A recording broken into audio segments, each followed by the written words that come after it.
சிலரெல்லாம் பார்த்தோம்னா நகத்தை கடிச்சிக்கிட்டே இருப்பாங்க.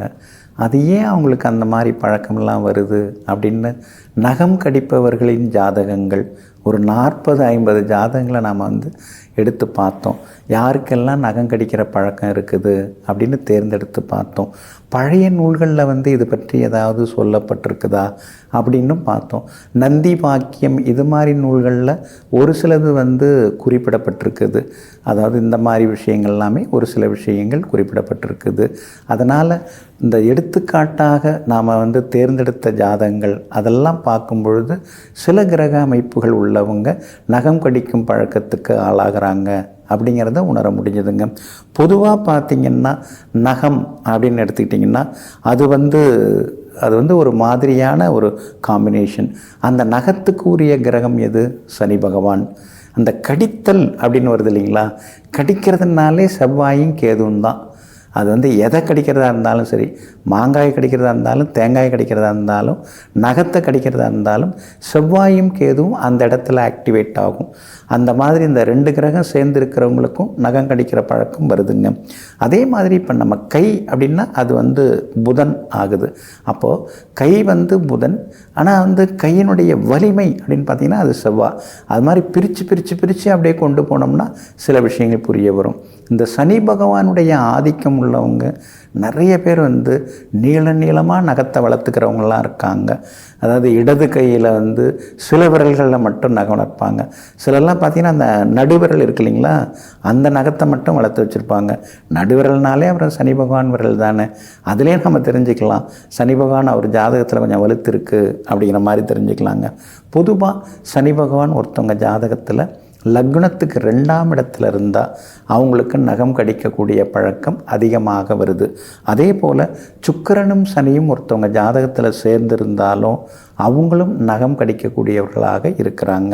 அதே மாதிரி லக்னத்துக்கு 2ஆம் இடத்துல ராகு உட்கார்ந்துருந்தால் அவங்களும் நெயில் கட்டரே தேவைப்படாமல் அந்த பல்லாலேயே நகத்தெல்லாம் கடித்து முடித்து எல்லாத்தையும் கட் பண்ணி தூக்கி போட்டுருவாங்க. இன்னொரு பக்கம் பார்த்திங்கன்னா சுக்கிரன் 3ஆம் இடத்துல இருந்தால் நெயில் பாலிஷ் போடுறவங்களா இருப்பாங்க. விதவிதமாக அந்த ட்ரெஸ்ஸுக்கு தகுந்த மாதிரி மேட்சாக என்ன கலரில் அவங்க ட்ரெஸ்ஸு உடுத்துகிறாங்களோ, ஆடை உடுத்துகிறாங்களோ அதுக்கு தகுந்த நிறமியை நகத்தில் பூசிப்பாங்க. ஏன்னா சுக்கிரன் 3ஆம் இடத்துல இருந்தால் விரல்களில் இருக்கக்கூடிய நகங்களை நல்லா பராமரிக்கக்கூடியவர்களாக அவங்க இருப்பாங்க. இன்னொரு பக்கம் 3ஆம் இடத்துக்கு அதிபதி, அதாவது லக்னத்துக்கு 3ஆம் இடத்துக்கு அதிபதியுடன் சுக்கிரன் சம்பந்தப்பட்டிருந்தாலும் அவங்களும் நெயில் பாலிஷ் அதிகம் பயன்படுத்தக்கூடியவர்களாக இருக்கிறாங்க. வாரத்துக்கு 2 தடவை 3 தடவை மேட்சாக போட்டுக்கணுறதுக்காக அடிக்கடி நெயில் பாலிஷ் யூஸ் பண்ணுறவங்களாக அவங்க இருக்கிறாங்க. அதே மாதிரி 3ஆவது வீடு சுக்கிரனுடைய வீடாக இருந்தாலும் அவங்களும் நெயில் பாலிஷ் அதிகமாக பயன்படுத்துகிறாங்க. இப்போ சாதாரணமாக நீங்கள் பாருங்களேன், சிம்ம லக்னக்காரங்க அதிகமாக நெயில் பாலிஷ் யூஸ் பண்ணுவாங்க. ஏன்னா சிம்மத்துக்கு 3ஆவது வீடு துலாம், அது சுக்கிரனுடைய வீடு. அதே போல் பார்த்திங்கன்னா மீன லக்னக்காரங்க அதிகமாக நெயில் பாலிஷ் யூஸ் பண்ணுவாங்க. ஏன்னா மீனத்துக்கு 3ஆவது வீடு ரிஷபம், சுக்கிரனுடைய வீடு. இந்த மாதிரி சில விஷயங்களை நம்ம ஆராய்ந்து பார்க்கும் பொழுது சில விஷயங்கள் எல்லாமே கண்டறியப்படிய முடியுதுங்க. அதனால் ஜோதிடம்ங்கிறது பழைய நூல்களை படிப்பதோடு மட்டுமில்லாமல் நடைமுறையில் இருக்கக்கூடிய சில ஜாதகங்களையும் ஒப்பிட்டு பார்ப்பதோடு மட்டும் இல்லாமல் ஆராய்ச்சி மனப்பான்மையுடன் அணுகி அதில் ஒரு ஒப்புமை எடுக்கணும். அப்போ இந்தந்த கிரகங்கள்லாம் இருந்தால் இதெல்லாம் நடக்குது, அப்போ 2ஆம் இடத்துல சனி இருந்தால் அவங்க நகம் கடிப்பாங்கன்னு நம்ம சொல்லலாம் அப்படிங்கிற முடிவுக்கு நம்ம வர முடியுதுங்க. அப்போது 1-2 ஜாதகங்களை பார்த்துட்டு அந்த முடிவுக்கு வர முடியாது. பல ஜாதகங்கள் நம்ம ஆராய்ந்து பார்க்கணும். சிலருக்கெல்லாம் 2ல் சனி பகவான் இருப்பார், ஆனால் நகம் கடிக்க மாட்டாங்க.